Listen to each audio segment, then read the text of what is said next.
Assalamualaikum warahmatullahi wabarakatuh. Selamat malam, selamat sejahtera bagi kita bersama.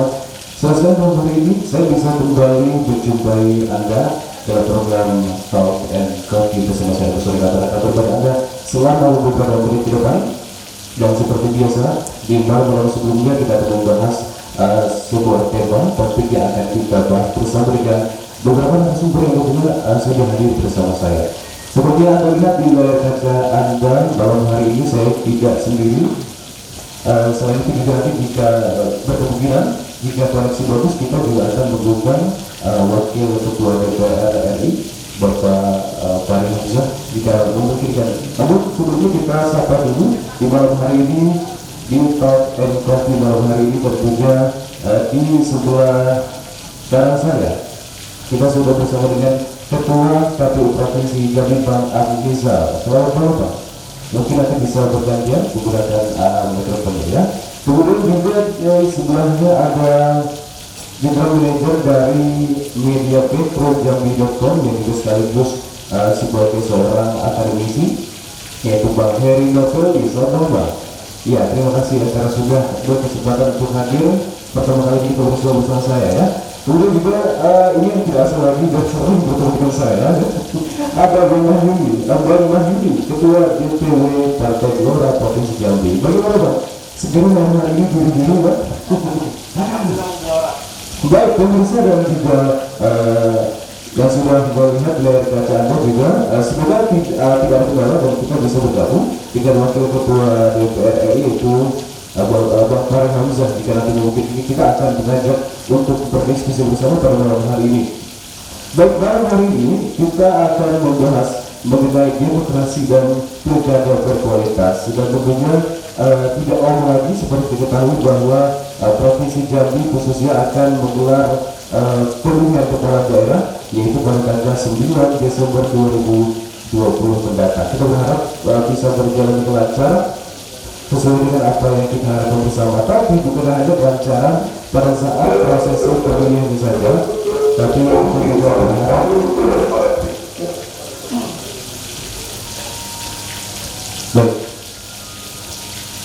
Oke, bukan hanya pada saat prosesnya saja kita berharap bisa berjalan dengan lancar, namun juga bisa menghasilkan demokrasi dan juga terpilih kepala daerah yang berkualitas. Oke, malam hari ini Bang Mahyudi, Bang Heri dan juga Bang Afrizal, sesuai dengan topik bahasan kita malam hari demokrasi dan pilkada berkualitas.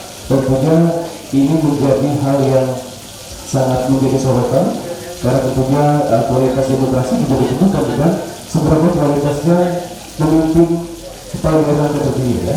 Oke, kita bisa melihat dulu, boleh kita lihat tanggapan dari Bang Mahyudi. Baik, bagaimana kita sudah tersambung dengan Wakil Ketua DPR RI Bang Fahri Hamzah untuk membahas malam hari ini. Menurut Anda biasanya persoalan-persoalan apa saja yang biasanya sering terjadi dalam pemilihan kepala daerah terkait dengan konteksnya adalah demokrasi? Baik, bismillahirrahmanirrahim. Assalamualaikum warahmatullahi wabarakatuh. Selamat malam dan salam sejahtera bagi kita semua. Saya Wakil Ketua Umum Partai Gelombang Rakyat Indonesia, bukan Wakil Ketua Umum Partai DPR. Sudah pensiun dari Partai DPR, sekarang jadi Partai Gelora sekarang. Oke, Wakil Ketua saya terima kasih diundang ini. Saya ingin memberi pengantar saja karena saya mohon maaf kami juga di tengah rapat ini, rapat pilkada ini juga kebetulan di DPR ini. Jadi gini, ada dua topik tadi yang dikatakan itu, satu demokrasi, yang kedua itu adalah kualitas pilkada kita. Demokrasi ini sudah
saja secara individual terpilih orang-orang yang terbaik melalui pilkada itu, tapi juga secara sistem dapat juga terpelihara ya sebuah sistem pemerintahan daerah yang demokratis, terbuka, berorientasi kepada kesejahteraan rakyat, dan tentunya dari hari ke hari memperkuat ya pelembagaan demokrasi kita dan meningkatkan capaian dalam tujuan kita bernegara.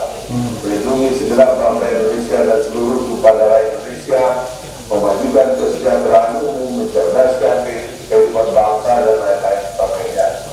Nah, caranya gimana? Saya 2010 mengusulkan agar ini didesain dari awal. Bagi teman-teman yang aktivis, begini cara kita menjaga kredibilitas dari pilkada kita. Pertama, pastikan bahwa data pemilihnya itu merupakan data yang bersumber dari data penduduk. Ya, kan ini yang saya protes di tingkat pusat yang belum tercapai, bahwa masih ada kesimpangsiuran data pemilih. Karena data pemilih kita sampai hari ini sumbernya KPU. Sumbernya itu bukan data penduduk, tapi data yang ada di KPU. Sementara data yang ada di KPU seharusnya bersumber dari data penduduk. Dan karena ini pilkada, kemungkinan kita dapat secara lebih mudah melacak apakah data pemilih yang ada di KPU itu bersumber dari data penduduk. Saya pernah mengatakan berkali-kali bahwa salah satu cara kita memastikan agar data pemilih bersumber dari data penduduk adalah dengan cara memiliki satu sistem kependudukan tunggal atau yang sering disebut sebagai single identity number itu. Jadi kalau penduduk itu punya satu identitas, maka terlacaklah penduduk kita itu nanti dalam banyak isu. Penduduk itu tinggal di mana, penduduk itu bergerak ke mana, penduduk itu umurnya berapa, sudah mati atau masih hidup, penduduk itu sudah lahir atau tidak. Ini perlu satu identitas tunggal. Sebab kalau tidak, terjadilah seperti yang diprotes pada pemilu yang lalu, di mana ketika diverifikasi ternyata banyak penduduk yang belum lahir sudah ikut pemilu. Ada penduduk yang umurnya setahun 2 tahun sudah ikut pemilu. Ada orang yang lahirnya di zaman Majapahit dulu, ya kan, ikut pemilu sampai sekarang. Ada orang yang sudah meninggal ikut pemilu. Nah, yang begini-begini ini di tingkat daerah mungkin karena penduduknya itu lebih sedikit, ya kan, wilayahnya juga lebih kecil, mungkin itu lebih bisa dilacak. Dan saya kira teman-teman peserta pemilu atau aktivis yang mendukung ya pemilu yang adil itu dapat melakukan verifikasi dari awal supaya kita jangan sengketa di ujung, ya, tapi dari awal kita verifikasi. Yang kedua, saya kira yang paling penting selain dari tentang data pemilih adalah metode kampanye yang lebih dialogis gitu. Jadi kita harus mendorong agar pemilu itu jangan perang poster, tapi pemilu yang penting adalah perang ide, perang pengetahuan. Kandidat dihadirkan di kampus, kandidat dihadirkan di tengah masyarakat, kandidat dihadirkan di channel Zoom, TV, YouTube seperti ini, di Facebook dan sebagainya itu. Biar mereka dihadirkan di situ dan kita tahu dia itu bisa kerja atau tidak. Karena orang tuh sebelum bisa kerja, pertama dia punya keyakinan dulu.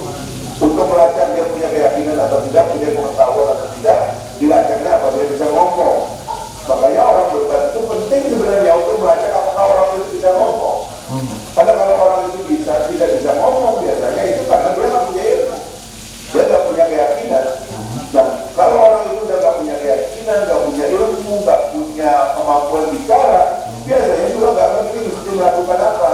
Dan ini yang menyebabkan lahirnya orang-orang yang sebenarnya dia yang terpilih, tapi orang lain yang memerintah. Dan ini yang kita harus cari di masa yang akan datang. Jadi pemilu kampanyenya harus dibikin lebih dialogis, lebih interaktif, begitu daripada perang logistik. Kalau perang logistik itu nanti yang menang itu yang banyak uang, dan itu yang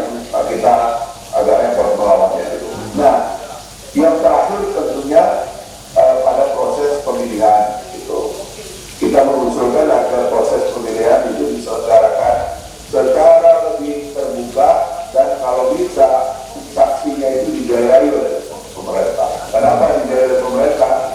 Sebab kalau tidak nanti transaksi lagi, saksinya dibayar, bahkan dibayar itu supaya mencurangi TPS. Nah itu yang kita nggak mau, lagi-lagi yang menang tapi bukan yang punya pikiran, tapi yang punya banyak uang. Nah hal-hal inilah yang kira-kira mungkin perlu dipantau dan dirancang di daerah-daerah.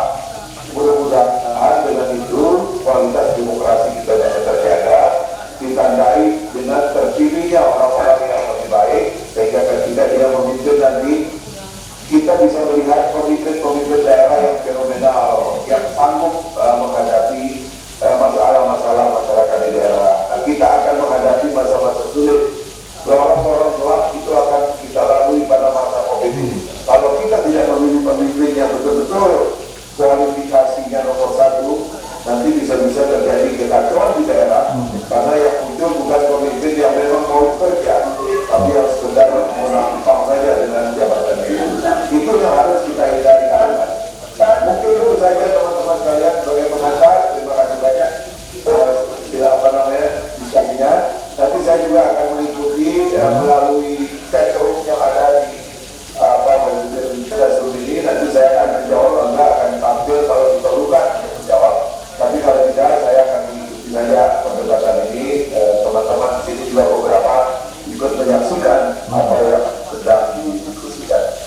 Terima kasih.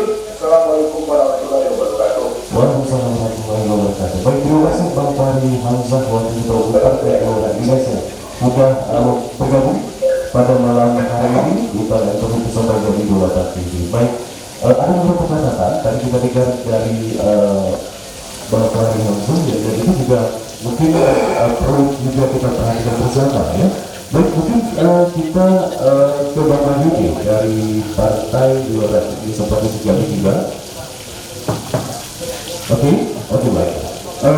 Oke, mungkin kita sambung ke Ketua dari Provinsi Jambi.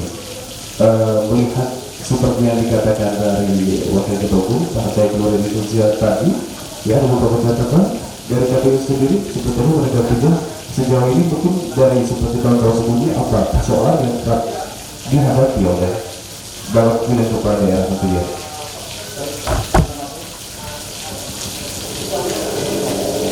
Bagaimana penerapan satu bisa dinaikkan lagi?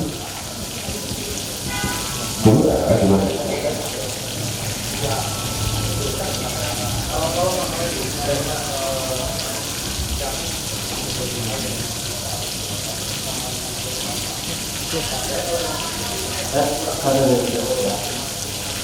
Terima kasih.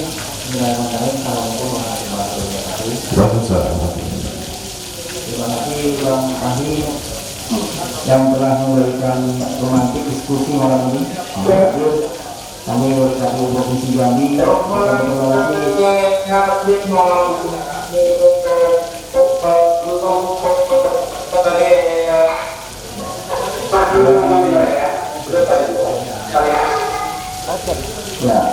kami menunjukkan yang kami hormati ini Ketua DPW Partai Gelora. Nah, alhamdulillah sudah lebih berat di Jambi ini ya. Sudah ada Gelora di Jambi, jadi sudah ada semangat muda-muda yang Pak di Provinsi Jambi itu. Kemudian tentu untuk kita yang hadir, Mas Heri, kemudian ada Ibu Ustazah hadir yang berbahagia. Ada beberapa catatan yang kami dapat dari pemantik diskusi tadi. Tentu dalam memulai kita diskusi malam ini atau debat kita atau dialog kita malam ini, sampai dari kami sebagai penyelenggara tentu ada 4 hal yang menjadi catatan kami dalam melaksanakan pemilu atau pemilihan. Untuk malam ini kita akan membicarakan tentu tentang pemilihan kepala daerah Provinsi Jambi dan 5 kabupaten kota yang ada di Provinsi Jambi. Yang pertama, 4 poin tadi itu yang menjadi harapan kami itu dengan kami agar mungkin pemilihan berkualitas itu diawali dengan regulasi. Kami melihat regulasi ini sesuai dengan apa yang disampaikan oleh Pak Bupati tadi. bahwa catatan yang paling krusial itu adalah awasi tentang daftar pemilih. Di regulasi yang ada itu memang KPU menghitung daftar pemilih. Ya, tentu bukan KPU yang membuat daftar pemilihnya, tapi sumbernya tentu dari pemerintah. Dan kendala kita hari ini adalah memang daftar pemilih per setiap wilayah itu tetap diawali dengan pemberian daftar pemilih atau sumber datanya dari BP4 dari pemerintah. Nah, untuk pemilihan tahun ini mekanismenya sudah dari Mendagri dibentuk pada KPU. Kemudian KPU menurunkan daftar itu ke KPU provinsi dan KPU kabupaten kota. Memang ada beberapa hal yang harus dicatatkan. Ini terus berulang-ulang dalam setiap pemilihan. Regulasi itu menyebutkan bahwa kami harus mengulang lagi, menyusun lagi daftar pemilih. Sementara kan kita baru selesai pemilu serentak pilpres.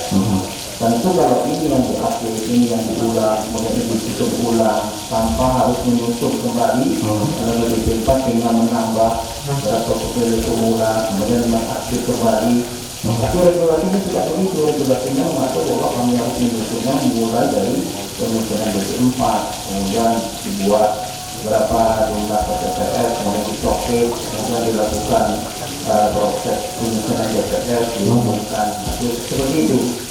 Nah, tentu masukan tadi itu tentu kami mendorong semua pihak harus bisa terlibat di dalam proses penyusunan daftar pemilih ini agar memang betul-betul menjadikan daftar pemilih ini berkualitas. Kalau daftar pemilih berkualitas, tentu hasil akhir dari suatu proses pemilihan akan menjadi berkualitas. Nah, ini bisa dilihat dari tingkat partisipasi penontonnya. Kalau kami melihatnya semakin baik kualitas daftar pemilih, biasanya daftar pemilihnya, maka tingkat partisipasinya juga akan semakin baik. Nah, ini proses ini tentu kami bukan saja diawasi oleh badan pengawas, tapi juga semua pihak, baik peserta, aktivis yang peduli terhadap demokrasi, kemudian masyarakat. Kesadaran yang dari masyarakat ini yang memang masih kami anggap rendah. Karena mengapa? Tatkala diumumkan, kemudian ada proses berjalan, proses mencari daftar pemilih berjalan, budaya masyarakat terhadap itu juga ini ya semakin, apalagi dalam kondisi pandemi saat ini. Dampak dari pemberian BLT saja, kamu petugas kami coklit ke TPS, itu juga banyak mengatakan desa juga terlepas, karena kami juga tidak pernah dapat bantuan seperti itu. Sementara proses ini bukan untuk masalah proses pendapat bantuan, tapi ini adalah penyusunan daftar pemilih. Nah, sementara sudah terbentuk DPR, itu juga respon masyarakat terkait dengan diumumkan, kemudian mereka sudah terdaftar atau belum, itu juga masih menjadi problem. Kemudian problem berikutnya memang betul. Saat ini kita sudah punya sumber identifikasi ya, dengan nomor NIK ya, sumber nomor NIK tadi. Tapi kembali lagi proses yang ada ini, perpindahan penduduk itu tidak diikuti dengan perubahan perpindahan status kependudukan. Tiba di sini atau dia tinggal di daerah Tanjung Barat, tapi bekerjanya di Kota Jambi, atau domisilinya pada Jambi, aslinya dari Tanjung Barat, tapi identitasnya masih identitas di wilayah Tanjung Barat. Karena dicopot, karena regulasinya menyebutkan adalah di mana alamat KTP elektronik. Dia terdaftar di situ, tidak terdaftar di Kota Jambi, dia terdaftar di tempat asal dia. Itu salah satu bentuk problem-problem data pemilih ditemukan di lapangan. Berikutnya setelah regulasi itu tentu ada bunyi penyelenggara. Penyelenggara itu yang paling dituntut adalah integritas, independensi, manapun. Nah, kalau ini bagus, penjelasan bagus, independen, integritasnya bagus, dan apa penjelasan bagus menjadi regulasi dengan baik, prosesnya juga baik, tentu akan menghasilkan proses yang berkualitas. Berikutnya adalah peserta. Peserta ini untuk pemilihan tentu partai politik yang mengusung bakal calon. Nah tentu partai politik dalam proses mengusung bakal calon menjadi calon nantinya kita ada tahapan. Dalam tahapan ini ada nggak kaitan dengan finansial, pengukuran finansial, atau adakah proses yang betul-betul dijalankan melihat kapabilitas, profesionalitas, kemampuan, tidak melihat beberapa ukuran kemampuan finansialnya, tidak duduk dari situ, tapi duduk betul-betul mampu tidak, kemudian kemudian tidak, kemudian punya catatan yang bersih atau tidak. Nah, mekanismenya kan ada di partai politik. Semakin baik, semakin bagus partai politik menyusun dalam penghadiran suatu kepemimpinan yang akan mendorong memimpin satu daerah melalui prosesnya, mekanismenya, nah, semakin baik juga nanti berujungnya di proses pemilihan. Dan terakhir, tentu kembali kepada pemilih. Pemilih ini memang harus pemilih yang berintegritas dan bertanggung jawab. Dalam hal ini contoh bertanggung jawab jadi karena memilih adalah hak. Tentu dia memiliki tanggung jawab untuk mencari pemimpin betul-betul bisa mensejahterakan apa bagi mereka. Bagi dia memilih itu tujuan pasti bisa mensejahterakan bagi pemimpin yang terpilih. Mensejahterakan dalam arti kata pemimpinnya nanti yang mensejahterakan kami yang memilih ini. Tidak kalau istilah kami itu menyebutnya pemilih yang mencari pemimpin, bukan pemimpin yang mencari pemilih. Kalau pemimpin yang mencari pemilih itu bisa bayar apa saja. Tapi kalau pemilih yang mencari pemimpin, ya tentu pemilih itu mencari pemimpin yang betul-betul dapat mensejahterakan mereka. Nah tentu berikutnya adalah integritas. Kalau pemilih itu sendiri, ya pemilih tidak bisa dibeli, tidak bisa dibayar. Hari ini ya pada kondisi pandemi seperti ini ya ekonomi sedang menurun, kemungkinan penggunaan dan politik ini akan semakin besar. Orang yang punya pos besar dengan logistik yang besar kemungkinan punya kas untuk menang. Karena ukurannya hari ini adalah yang politik adalah salah satu strategi yang tepat, gitu dipikir. Tapi kalau pemilihnya telah berintegritas, tidak melihat itu, tidak melihat bahwa kepentingan sesaat, tapi kepentingan setelah dia jadi rasa pemilih juga. Jadi 4 faktor tadi kalau memang ini bisa dijalankan tentu akan berdampak pada kualitas proses pemilihan itu sendiri. Oke, baik. Seperti kita tahu bersama bahwa di beberapa bulan lagi kita akan melaksanakan beberapa daerah kaya.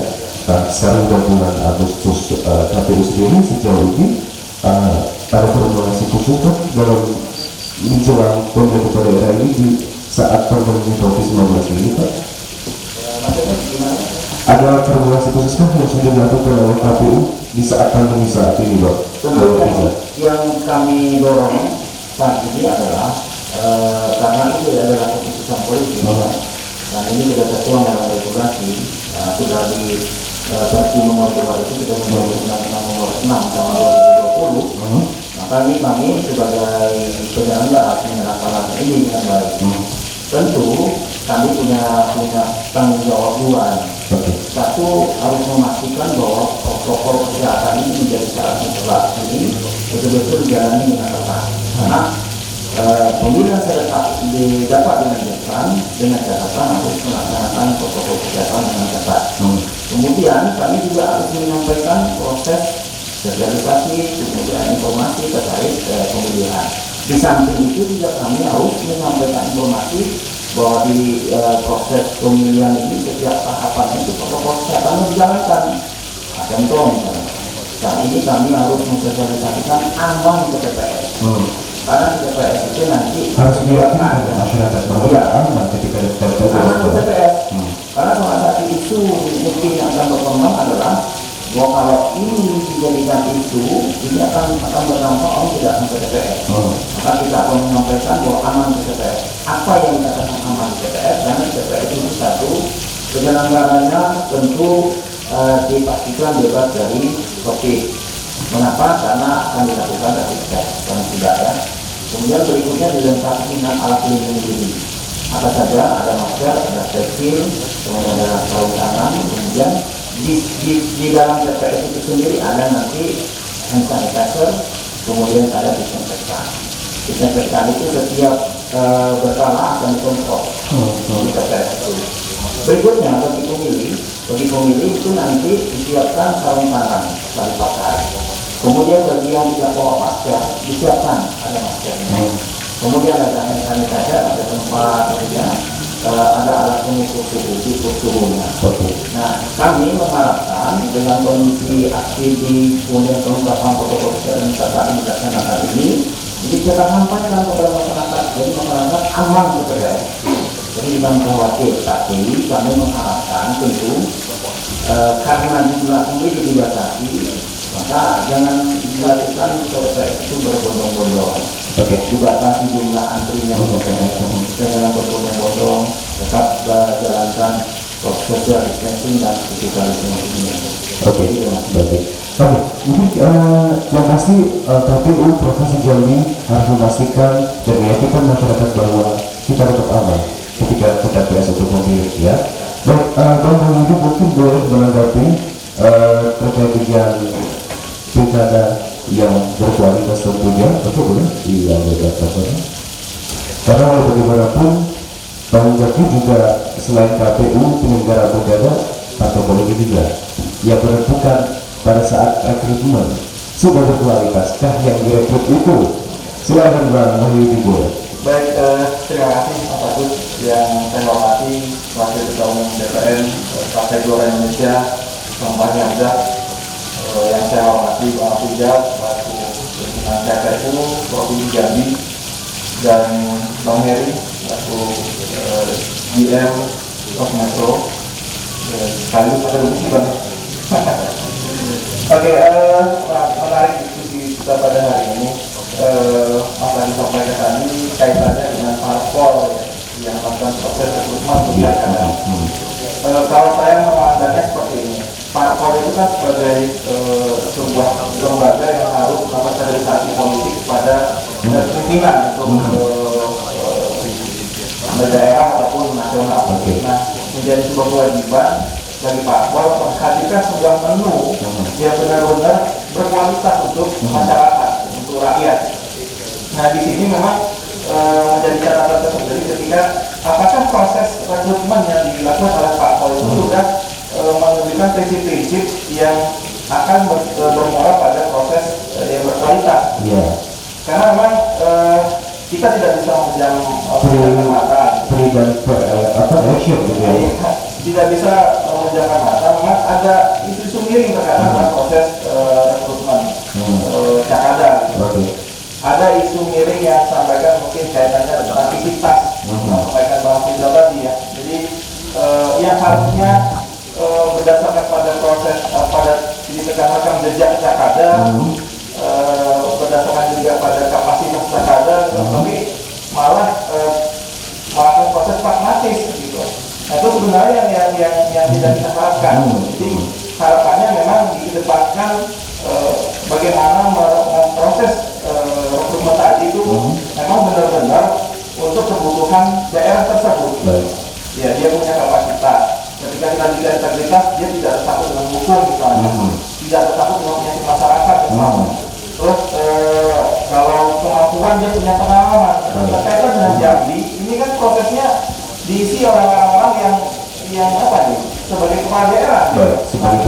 Tinggal di apa saja gitu, dipublikasikan saja gitu kan oleh tim set atau pada parpol dinilai berhasil atau tidak gitu, layak atau tidak gitu, ya ini menjawab atau tidak untuk kebutuhan provinsi Jambi.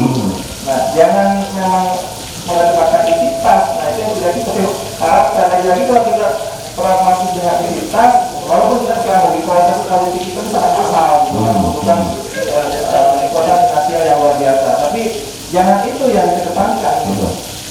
Nah, itu partai politik memberikan pendidikan politik juga kepada para pemilih. Bahasanya ini loh, calon kami mempunyai rekam jejak seperti ini, ya, kapasitasnya seperti ini, keberhasilannya di era sebelumnya seperti ini gitu. Nah, itu menjadi suatu hal yang sangat penting menurut saya. Yang pasti adalah ketika memilih kepala daerah itu juga parpol melihat visinya, grand desainnya apa. Saya diakui ya, dari 4 kandidat yang muncul di Jambi ini itu belum nampak grand design apa sih untuk Jambi. Iya kan? Ada isu yang menyampaikan bahasanya ini strategi mereka agar tidak dicontek oleh kandidat lain. Kan lucu gitu. Kan masyarakat sudah menilai gitu. Ide siapa duluan yang disampaikan, yang menyampaikan gitu. Ya, kaitannya tentang bagaimana jadi ke depan. Jangan usah berpikir akan dicontek oleh kompetitor. Justru masyarakat kan menilai si kandidat berkualitas gitu. Jadi menurut saya itu menjadi hal penting grand design yang harus disampaikan kepada publik. Terus harapan masyarakat sebenarnya kan kalau kita banyak survei itu kan agar kepercayaan masyarakat itu memang bisa dilaksanakan oleh pemimpin yang akan terpilih gitu kan. Nah, banyak yang terjadi kan banyak di kampanye tidak terrealisasi. Nah itu jangan sampai terjadi. Nah, tidak terjadi. Agar tidak terjadi maka di proses di awalnya itu yang harus ditempatkan dan mengundang untuk kebutuhan daerah. Jambi ini kan punya luka traumatik ya. Nah, jadi punya luka traumatik, masuk list merah gitu kan. Nah itu harus bisa dijawab gitu. Jangan sampai itu terjadi lagi. Terus pengangguran juga cukup tinggi gitu kan. Jadi menurut saya menjadi sebuah PR besar bagi partai politik selaku yang menjadi PR besar bagi partai politik selaku entitas yang bertanggung jawab untuk proses kaderisasi kebijakan politik dan memberikan kebijakan politik pada masyarakat. Mungkin itu pendapat saya. Mungkin optimisme bahwa rekrutmen ini tadi berjalan sesuai dengan prinsip yang harus dilakukan. Ataukah sebenarnya masih ada rekrutmen apalagi memanfaatkan situasi pandemi saat ini, Bang Moni? Ya, Gelora ini saat ini sebagai penonton ya. Jadi tapi penontonnya itu bukan menonton prosesnya, tapi kita tetap ikut sebagai pendukung. Makanya kita melakukan proses politik komunikasi dengan kandidat lain. Salah satunya karena ketika dalam proses proses komunikasi itu kita sampaikan prinsip-prinsip yang harus dia usung, yang mempunyai kepedulian pada kepentingan daerah. Nah, kaitannya proses yang sedang terjadi sekarang ini ya itu partai yang sedang melakukan itu gitu kan. Jadi partai Gelora tetap optimis ya bahwa partai politik lain saat ini saya yakin itu, saya yakin mereka harus mempunyai semangat itu, mempunyai perasaan itu ya untuk menciptakan pilkada berkualitas. Jadi tidak hanya berpikir pragmatis. Oke. Baik, kita juga ingin meminta pendapat dari Bang Heri, dari metrojourney.com. Seperti melihat pasangan dalam pilkada dari tahun ke tahun, dan mungkin persoalan-persoalan yang mungkin telah terjadi dalam pilkada daerah, dan ini itu menjadi pelajaran agar tahun ini kita bisa menghasilkan kepala daerah yang berkualitas. Terima kasih Bang Andi, Bang Udi, dan Bang Sari juga. Yang memang kalau untuk pelaksanaan pilkada, kalau di tingkat gubernur ya, sudah dilaksanakan sejak tahun 2005 ya, di Provinsi Jambi itu juga sudah dilaksanakan dengan pilkada. Ketika memang persoalan yang kemudian terkait pelaksanaan pilkada memang tidak jauh seperti yang disampaikan oleh Bang Rizal tadi dan juga Bang Andi tadi, yang juga sudah sekiannya tadi belum kita soal penyelenggaraan dan kedatangannya di video Bang Andi tadi. Saya ini begitu begini ya, dengan kalau saya melihat kejadian di lapangan, dan kejadian di lapangan adalah sejauh mana pelaksanaan pilkada itu mampu merepresentasikan keinginan rakyat. Itu yang sekarang memang menjadi problem yang sangat dilematis.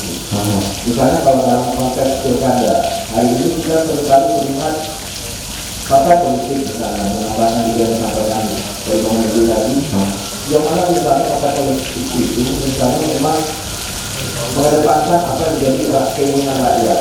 Karena secara itu kita juga melihat keputusan partai politik itu tidak di tingkat daerah juga, adanya di tingkat pusat. Karena juga tingkat pusat itu betul misalnya mereka menentukan calon atas dasar setelah menyatakan apa sih menjadi karakter daerah, kemudian masyarakat dan segala macam. Sekarang juga kan karena ada koalisi antar partai tertentu, sehingga memang itu berlanjut ke tingkat daerah. Potret-potret semacam itu tentu kan kalau kita berhadapan dengan keinginan rakyat, rasa-rasa keinginan rakyat itu kan menjadi sebuah tantangan. Ya. Nah, misalnya seperti konsep hari ini, bagaimana kita di pilkada gubernur hari ini, sepertinya masyarakat kemudian juga bisa melihat bagaimana begitu sengitnya ya dinamika terjadi di Jambi, bagaimana kandidat begitu sangat berjuang sekali dengan dukungan partai politik, dan bagaimana misalnya kita melihat hasil survei tidak segaris lurus dengan pilihan partai politik. Nah, rekomendasi kita bisa lihat sekali bagaimana. Nah, terus juga di sisi lain kita bisa melihat bagaimana partai politik yang tidak mengungkapkan suara publik, maka saja menjadi indikator mereka ketika memilih secara A, memilih secara B. Padahal kan itu sebenarnya menjadi kebutuhan masyarakat. Misalnya partai tertentu memilih secara A, ini kan perlu juga disampaikan kepada publik apa sih yang menjadi bergani, apa yang menjadi komitmen. Kenapa dia memilih calon itu ya? Tidak hanya sekedar dia dapat KPA dan segala macam saja kan. Nah, jangan sampai memang masyarakat merasa seolah-olah asing dengan pilkada. Padahal mereka yang pada akhirnya nanti kan menentukan siapa calon. Nah, ketika merasa tidak mendapat informasi yang utuh soal calon, saya pikir begitulah peluang dari pintu masuk yang politik itu tadi. Mereka menjadi khawatir kan, karena mereka ini tidak ada membawa kepentingan kami. Nah, itu yang menurut saya jadi tantangan yang di pilkada ini. Nah, yang juga menarik saya melihat keberadaan partai politik itu di tingkat daerah ya. Saya melihat Jambi. Yang mana misalnya dengan partai politik itu yang betul-betul mencetak ataupun malah mendidik kadernya, sehingga memang tidak hanya layak menjadi seorang anggota dewan, juga menjadi pemimpin daerah. Kita sangat sering sekali melihat bagaimana fenomena misalnya ada calon yang tidak partai, fenomena misalnya ada kader tapi justru partai itu tidak menguntungkan, tapi dia mendukung calon lain yang bisa jadi misalnya karena kita logistiknya banyak dan yang lain. Nah, yang mana sih misalnya kalau kita berbicara keberadaan partai politik dalam dia menjadi kader, karena juga pengalaman saya di 3 kali. Saya juga di 3 tahun ini ikut dalam survei indeks demokrasi di Provinsi Jambi. Sering sekali dalam hal partai politik yang sering sekali menarik itu yang sering dibahas adalah jarang sekali partai politik itu yang melakukan pelatihan kader di tingkat provinsi. Juga bisa kita sama-sama datang. Jarang sekali, yang lebih banyak mungkin kali di tingkat nasional mereka memutus kader-kadernya ke Jakarta. Kalau di lokal itu jarang. Dan masyarakat juga perlu tahu. Jadi apa yang menjadi seorang kader partai politik itu punya kapasitas yang memiliki apa yang menjadi karakter, tentu kan juga partai politik. Kalau memang tidak ada pelatihan pendidikan kader dan pelatihan politik ke dalamnya bagaimana? Mereka hanya sekedar formalitas dan itu jadi saat formal aja mereka menjalankan diri di KPU. Jangan tidak. Itu juga menjadi catatan penting untuk kita sebagai masyarakat, sehingga kami juga perlu tahu tentang rekrutmen tadi ya, partai politik, indikator apa yang mereka lakukan, terapkan dalam memberi calon kepala daerah tersebut ya. Oke. Kita berbicara mengenai menjadi kepala daerah berkualitas saat ini di tengah pandemi COVID-19. Optimiskah kita hal itu tetap terlaksana dengan baik? Prinsip-prinsip itu tadi tetap akan dilakukan? Saya pikir gini ya, kalau dalam konteks penyelenggaraan ibadah, penyelenggaraan yang baik, tentu kita harus sama-sama meningkatkan ya. Bagaimana pelaksanaan ibadah ini memang bisa terlaksana semaksimal mungkin. Tentunya juga di sisi lain, saya pikir melalui momen bersahabat ini, yang paling penting menurut saya adalah bagaimana pemilih itu menjadi pemilih yang kritis, karena tidak bisa tidak kan mereka yang akan menentukan masa depan Jambi ya, kalau kita bilang mau tidak konteks pilkada. Karena mereka hanya mendengar melihat apa ada misalnya menelusuri lebih jauh apa misalnya dilakukan oleh partai politik, kebijakan muda, termasuk juga penyelenggara atau saja yang sedang mereka laksanakan. Karena juga kemarin kan juga dilakukan dari di awal bahwa ini bentuknya adalah saling adanya pengawasan gitu. Karena kalau kita ingin semua berjalan sempurna, sebenarnya kan ada proses saling mengingatkan dan segala macam. Oke, baik. Dalam KPU sendiri, Bang Afiza melihat rekrutmen dari para anggota daerah dari partai politik, tentu masih ada campur tangan dari KPU atau KPU menerima jadi saja hasil calon yang dipilih sebagai calon juga. Kalau di KPU sesuai dengan reputasi, posisinya itu ada di kebijakan ada di partai politik. Wah, di situ di dalam undang-undang itu disebutkan bahwa partai politik membuat mekanisme rekrutmen calon kepala daerah yang akan diperlukan. Kemudian partai politik harus membuat rekrutmen itu secara terbuka sampai saat. Kemudian pola rekrutmennya itu tidak melibatkan mahar politik ya, karena memang catatan di sini tidak menghindari mahar politik. Nah, kemudian prosesnya ini yaitu memang ada kewenangan-kewenangan ada di partai politik. Kami sebagai penyelenggara itu secara pendaftaran sudah kami sudah menerima. Tapi kan sebelum sampai kepada partai politik, mekanisme berikutnya ada jalur calon perseorangan. Kalau montok di partai politik tentu ada jalur perseorangan. Karena tidak semua partai politik bisa menampung karena apa yang disampaikan Mas Heri tadi, keinginan mungkin masyarakat mendorong ini loh calon pemimpin yang bisa kita dorong. Tapi kan bisa saja itu bahasanya tidak sampai ke partai politik, karena memang kepentingan berbeda atau beda visi, beda tujuan itu. Nah, tentu ada jalur perseorangan. Nah, jalur perseorangan ini kan sebagai jalur alternatif untuk menampilkan mungkin dari beberapa golongan komunitas masyarakat mendorong ini calon pemimpin. Nah, ini sudah terjadi. Tapi uniknya di salah satu daerah kita itu justru calon perseorangan munculnya dari pimpinan partai politik. Nah, ini yang kita Jambi mungkin ada sedikit unik ya. Kepala daerah, incumbent, kemudian pimpinan salah satu partai politik dan pemenang mayoritas kursi di DPR, kemudian masih lewat perseorangan. Nah, ini juga perlu kita kaji lagi apakah sistemnya yang salah atau proses ini memang terjadi sesuatu yang tidak ini ya, tidak sesuai dengan apakah memang visinya tidak sama. Nah, tentu ini perlu kita evaluasi.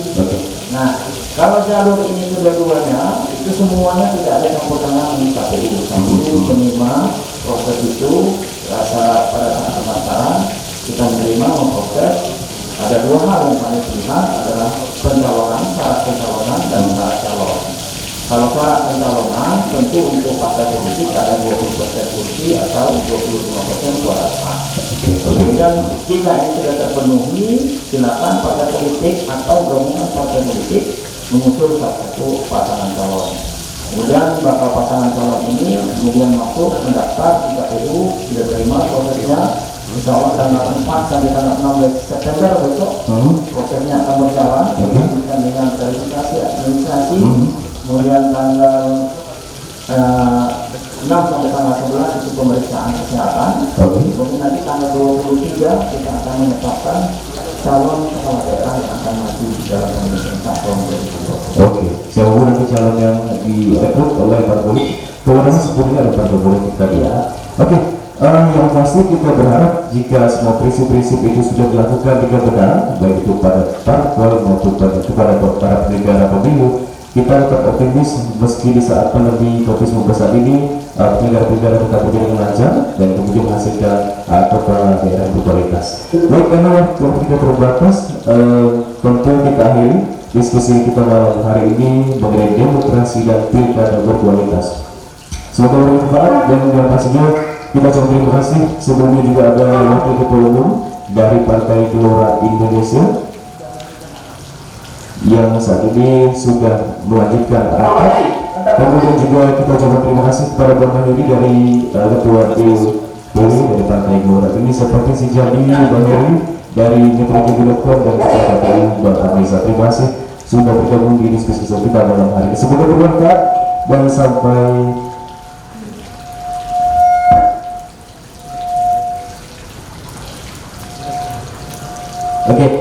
sampai jumpa di lain kesempatan tentunya dengan tema diskusi kita yang berbeda. Saya selaku pembawa acara Bapak atas segala kesalahan dan kehilafan. Sampai jumpa di lain kesempatan. Terima kasih. Saya Agus Lina berpamit.